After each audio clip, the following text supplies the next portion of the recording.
Cooking a turkey breast side down, best practices. It's tough to cook a turkey and get it to come out just right. It seems like parts of it are too juicy and other parts are too dry, and striking that balance can be tough. How do you get your turkey to come out just right? Is there a trick you can use that most people don't know? There is a rather unconventional method you can try cooking a turkey breast side down. Now, most people will cook their turkey in a way that is considered right side up with the breast up and the legs down, but there is good reason to try flipping it over and seeing how the bird turns out. You may want to try this with a smaller bird, because no one wants to spend hours on a turkey for Thanksgiving or Christmas dinner and then have it not turn out okay because they tried something new. This method of turning the bird over is not how most people cook their bird, and it may be challenging for you at first. Still, it's worth giving it a try. And we'll explain why that is. Why flip your turkey over? You might have never heard of cooking a turkey breast side down. Most people don't even ask themselves the question of, when cooking a turkey breast side up or breast side down. Cooked turkeys, plucked of all their feathers and deprived of their head, are always photographed with the legs down and the breast up. That image of the turkey is pervasive during the holiday season, a brown turkey resting breast side up and surrounded by vegetables and some leaves.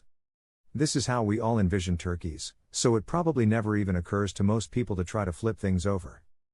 There is something to be said for trying a new tactic with your cooking, though. If you are finding that your turkey is too dry in some parts, the easiest way to fix that may just be adjusting the position of the turkey in the baking pan. What this does is cook the thigh meat faster. That way, you won't have undercooked thighs and won't have to wait for the thighs to be the last part to be cooked. Your bird will cook more evenly. Another benefit of flipping the turkey over is that the breast meat won't dry out. It will soak in its own juices, and that keeps it nice and moist. How many times have you bit into a turkey breast and been disappointed with how dry it tasted? We have all experienced that, and the simple solution is to simply flip over the turkey and let it cook upside down.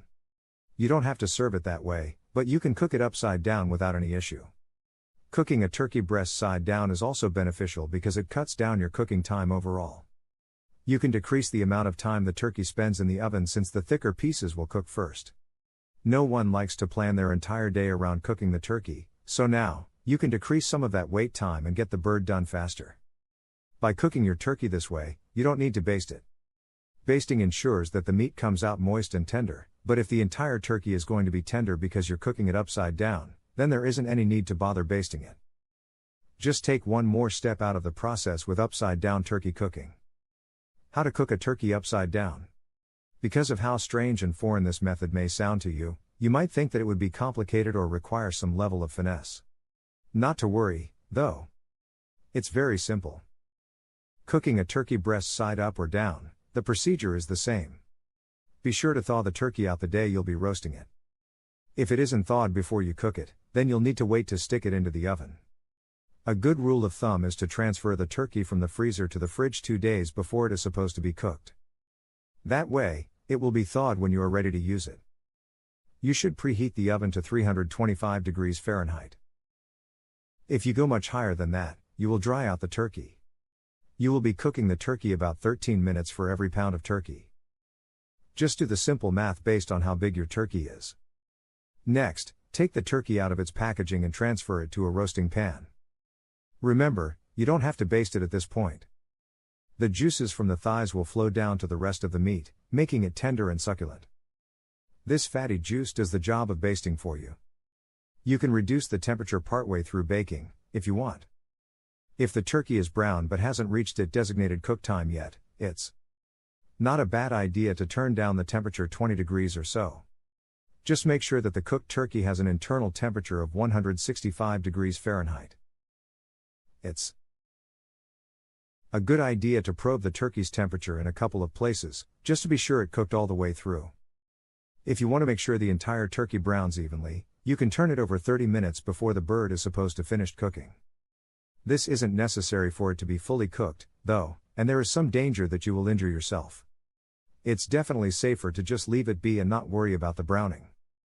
Serving your turkey. Once the turkey is done cooking, you can take it out of the oven and let it rest for about 30 minutes to cool. Then, you can flip it over to prepare it for carving. If you would like to cut the meat into sections rather than take a whole turkey to the table to serve, you may want to cut the thighs off while the turkey is still breast side down. They are easier to get off this way. The rest of the turkey will be simple enough to cut once it is flipped over and resting properly. When cooking a turkey, is it breast side up or down? Most people cook their turkey with the breast side up. That's what we are all used to, but there are some advantages to cooking a turkey breast side down in bag or pan. It's up to you how you want to cook it, but you can slightly reduce the cooking time by cooking it breast side down. Plus, you will make your turkey meat more succulent and juicier, and you'll forego the need for basting.